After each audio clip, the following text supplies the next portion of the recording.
This is the second of a two-part show on the passionate people responsible for making San Francisco's Fleet Week a success.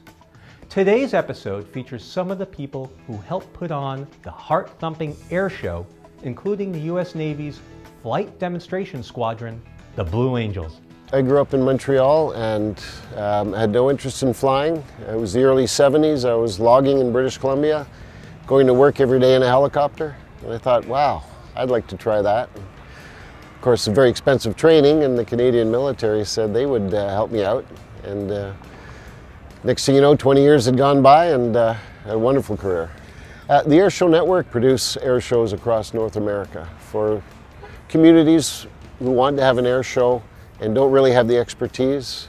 We come in, work with the airport, the community, the local volunteer groups and sponsors, and put on an air show. I like to say, when my children ask me what you do, I said I worry about pilots and porta potties and everything in between.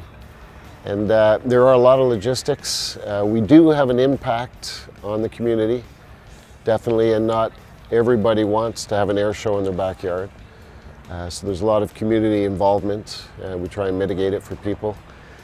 As I said, pilots, we reserve the airspace, work with the FAA to make sure the pilots are legal and safe.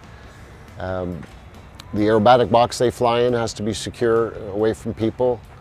Right down to people have to know about it, the advertising. It's almost, the way I explain it is almost like the director of a play. You take all of the elements, you take the pilots, you take the support services, and you put them all together. I do all the briefings, all the scheduling. So it's getting everybody to play on from the same sheet of music. Typically an air show day, I get up, I check the weather, I go over my scheduling, everybody gets together at one briefing. I get one chance to get all of the key players, the support services as well as the pilots, into one room, and we go through the schedule, we go through all of those things. And that's what we did this morning. After that, then I come onto the pier and control the aircraft as they come into the air display box. I grew up in Auburn, Alabama, and every opportunity that I've had has come through the Marine Corps.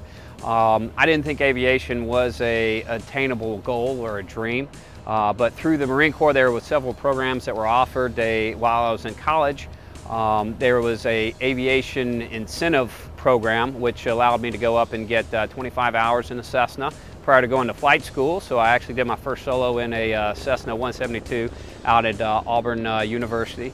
Then proceeded down to Pensacola, Florida, and from there ended up flying the mighty Hercules.